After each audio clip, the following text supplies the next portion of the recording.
Rajdeep, if that debate happens between Rajiv Chandrasekhar and Shashi Tharoor, Rajdeep Sardesai should be the moderator and it should happen on India Today. I admire how you slipped it in, but it's aptly done.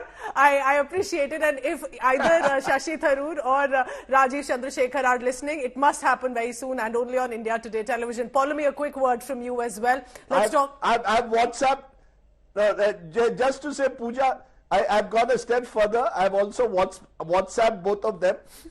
They haven't replied yet. Speaking like a true reporter, Rajdeep, that's how it's supposed to be done. You inspire and encourage us of how to approach the netas.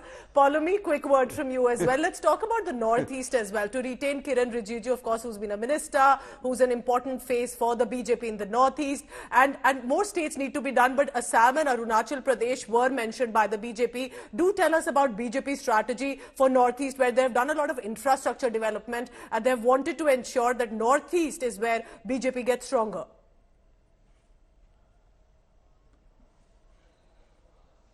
That's right. As far as the Northeast is concerned, we do know that, Himanta Biswa Sarma, who in fact is the coordinator for the Northeast, as far as the BJP ruled states or those that the BJP is in alliance with other bigger parties in the Northeast are concerned. So he's had, of course, a lot of input to, make as far as this is concerned. Kiran Rijiju, at the time that he was axed as Law Minister and then given charge of the Earth Science Ministry, there was a lot of speculation as to what could have been the reason. It was seen, of course, as a demotion at that point of time for a minister who was doing so very well, someone who was considered to be an up-and-coming face, because in the first instance itself, he had been given the role of MOS in the very critical Home Ministry. And then, of course, yes.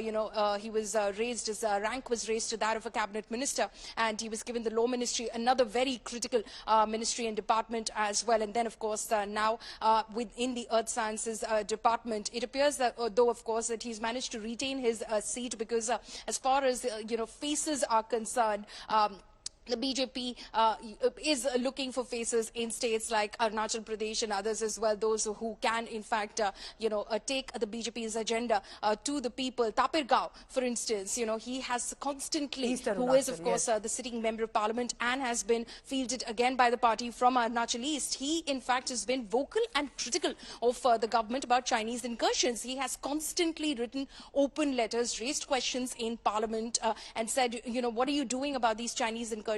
I have reports from my constituents about what's happening on the LAC, and we need to look at it very seriously. So he's been someone who's vocally, come out and spoken about that. Despite that, he's been retained. He's not been axed by the party, because he's spoken out on several occasions. So that just gives you a sense that one, they have some amount of credibility for sure in their constituencies. The constituents probably are happy with them, want to see them back. And as far as the BJP is concerned, they value that contribution as is concerned. But as far as Assam is concerned, a lot did the rounds as to where Sarbanand Sonowal would contest from, because it was very clear that the former Chief Minister of Assam, who was brought in to the Union Council of Ministers via the Rajya Sabha route, would be asked to contest the Lok Sabha election. So where would he contest from? It is said by many within the BJP camp that Dibrugarh is the seat that Himanta Biswa Sarma told the party top brass that Sarbanand Sonowal, as he calls him, Sarbada, should be contesting from. Rameshwar Teli, who was the sitting MP of the Bharatiya Janata Party, another union minister, he a union MOS, he has been dropped from Dibrugarh, and Sarbanand Sonowal will be contesting from that very seat. So yes, as far as Assam is concerned, it's all Himanta Biswa Sarma and his stamp majorly, of course, in communication with the Home Minister, Mr. Amit Shah. You made an important point about East Arunachal announcement, which is Tapir Gao, and how, despite making those very critical LAC mentions, he has been retained as a name as well, significant perhaps of his popularity on the ground as well. Aishwarya Paliwal, I come to you now. Aishwarya, we haven't spoken about that one name, and if I can bring that to you, it's of Praveen Khandelwal.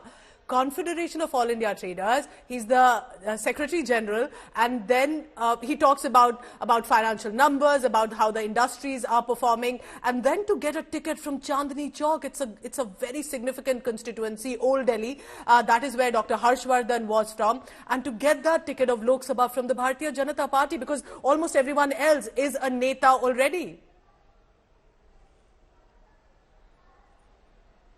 Well, Pooja, let me tell you, one of the things that Arvind Kejriwal has been doing at least over the past 5 years is to make sure that wherever he goes and everything that he does is vocal for local, because we have seen how he's the one who's always been at the forefront, making sure that the community is all together and they all vouch, go ahead and then later vouch for everything which is Indian. And that's one of the major reasons why we have seen him saying that India now needs to make sure that they have the toys. He also goes ahead and speaks numbers. So definitely, you know, that is something that the party has been looking at.